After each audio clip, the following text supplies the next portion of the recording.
Parce, si usted me quiere saludar, ahí está en la caja de comentarios para que se conecte conmigo y charlemos y lo saludo así como metal más pasión igual vida. Buenas noches, parcero, ¿cómo estás? Hace 8 días estuvimos tratando el tema de la piratería, ¿cierto? Cómo la piratería había afectado y cómo la piratería era el mayor encargado de dar a conocer las bandas, de darlas de regarlas por todo lado.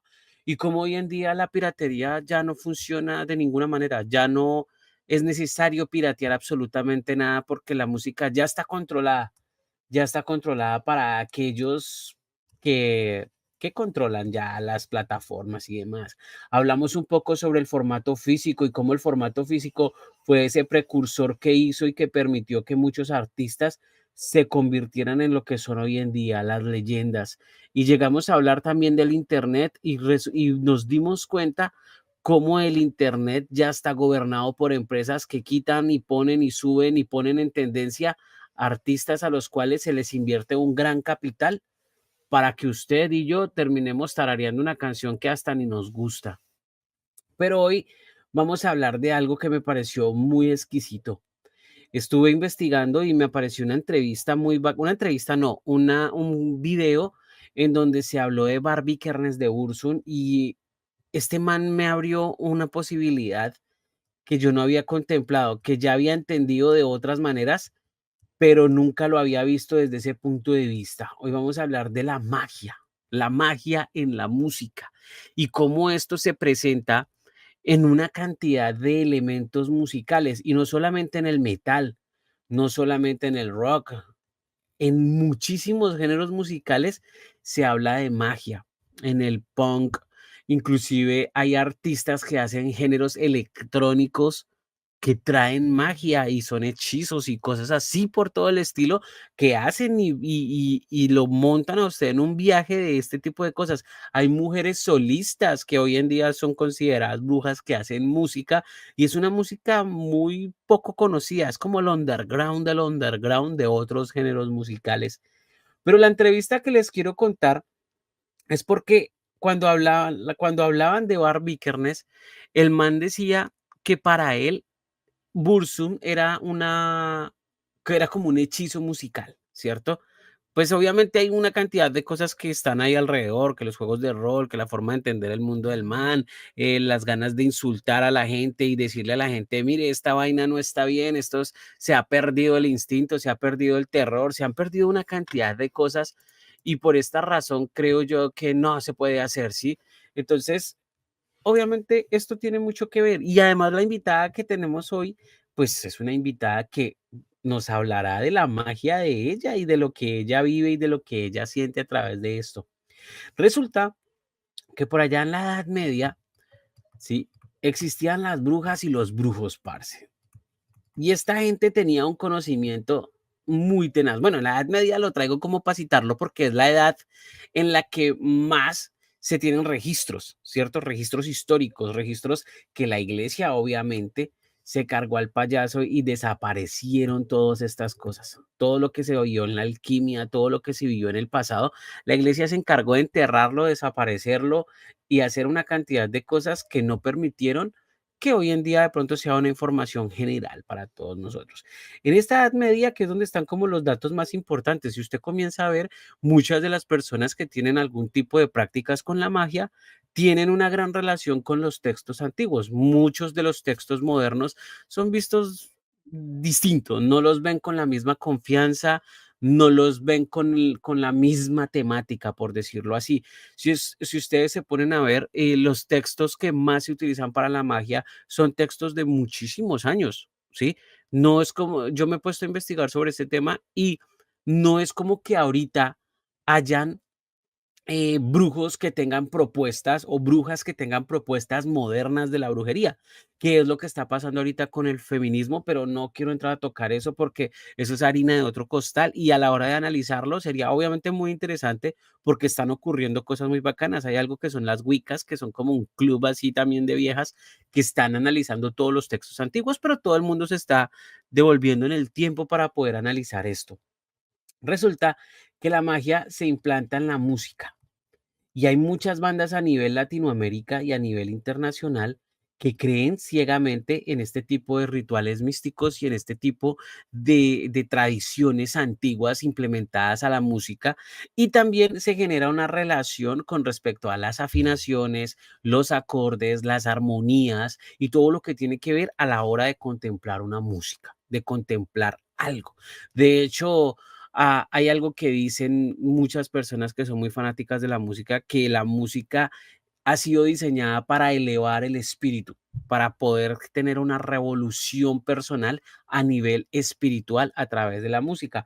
Por eso usted hoy en día ve muchos géneros de música que o sea, le sugieren a usted que le van a hacer un efecto en su cuerpo. Hay música para sanar, hay música para dormir profundamente, hay música para tener más concentración, hay música para follar, hay música para hacer deporte, hay música para todo. Y algo que pasa ahí es que realmente cuando usted pone esos sonidos, se ha llegado a un nivel de conocimiento del cerebro humano y cómo las estimulaciones externas lo afectan, que ese tipo de música sí generan algún tipo de estimulación en su cuerpo. Entonces, si no me cree, vaya, mire usted mismo los tipos de géneros de música que hay, de cómo la música estimula el cuerpo. Lo hablamos en el episodio como 3, ¿cierto? Y hablábamos de cómo las frecuencias activaban y desactivaban ciertas zonas del cerebro. Cómo esto, al momento de conjugarse con la magia, se vuelve un cóctel de creencias impresionante. Un cóctel en donde usted, en el momento en el que está ejecutando esas frecuencias, y además de esto, le está añadiendo una creencia, una fe, una convicción, llámelo como usted quiera, ese aferrarse a una idea que puede ser algo extrasensorial, externo a usted, espiritual, pongan el título que sea, pero estamos hablando de que nosotros como seres humanos, este es nuestro cuerpo, ¿sí o qué? Nosotros como seres humanos, en nuestro cerebro, aquí en el cerebro, acá adentro, en esta vaina, ¿sí? Tenemos la capacidad de crear muchas cosas, crear dioses, crear ideas, ¿cierto? Materializar proyectos, productos, lo que sea, ¿sí? Pero cuando habla uno del espíritu, se enfoca uno específicamente en la posición de poder atraer energías. Hay muchos libros y muchos textos que hablan que aquí nosotros en la cabeza tenemos algo que denominan ellos como la glándula pineal, y la glándula pineal se supone que es como una antena que así como recibe, ¿cierto? También expulsa.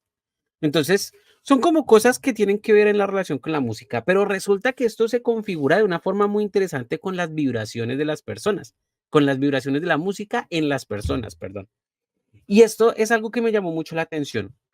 La música electrónica específicamente es la que más ha logrado avanzar en este tema de ejecutar frecuencias y descubrir frecuencias que estimulen o sobreestimulen el cerebro humano, ¿cierto? Sin necesidad de adicionar los químicos, ya lo que tiene que ver con, sí, con eso que está pensando usted, que la pepa, que el polvito, no voy a decir esas vainas porque no quiero que me estén señalando mi contenido como amarillo, que es como no lo puedo recomendar.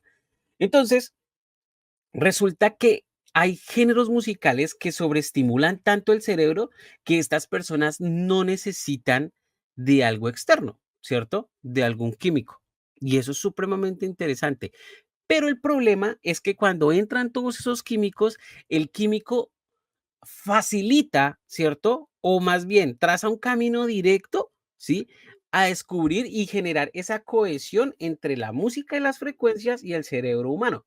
¿Qué es lo que pasa, por ejemplo, con el ayahuasca, con lo que pasa con la psilocibina, que creo que son los hongos? Creo que ese es el nombre químico, si no me falla la memoria, pero con los hongos pasa eso, como que usted toma eso y todo lo que pasa alrededor suyo, su cerebro lo captura de otra forma diferente y le permite a usted tener una conexión, no sé cómo llamarla, pues, de alteración, ¿cierto? Entonces hay personas que definen esas conexiones como espirituales, otras como, como si se les hubiera declarado una profecía, como si hubieran tenido una manifestación divina, ¿cierto? Y hay otras personas que dicen, no, estoy muy llevado, y ya, y lo entienden de esa manera.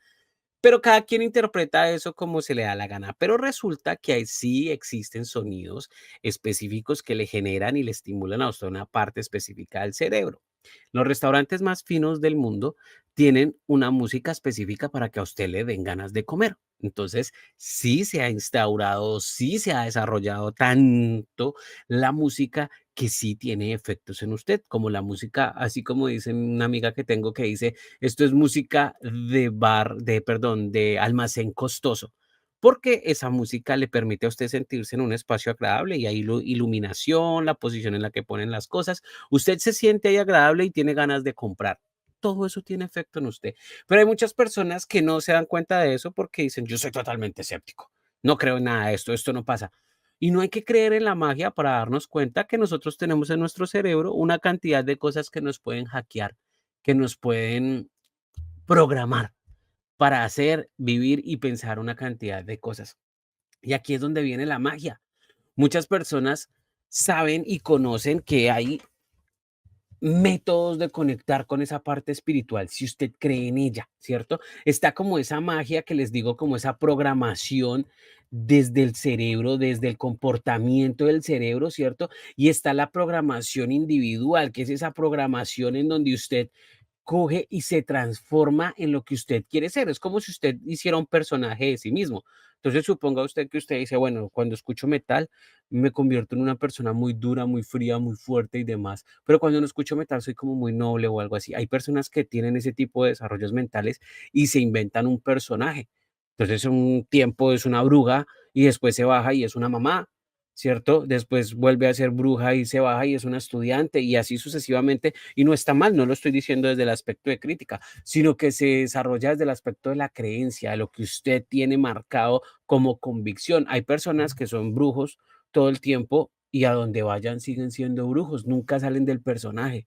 Entonces son cosas de cosas que no se quieren criticar, sino que se quieren compartir de una manera en la cual usted pues vea qué quiere pensar. Lo importante de esta historia no es que usted crea en lo que yo le digo, sino que usted se cuestione y diga, yo quiero investigar más sobre esto, yo quiero aprender más sobre esto y me gustaría lograr entender qué tal usted en el camino descubra algo que satisfaga sus emociones espirituales, sus emociones personales.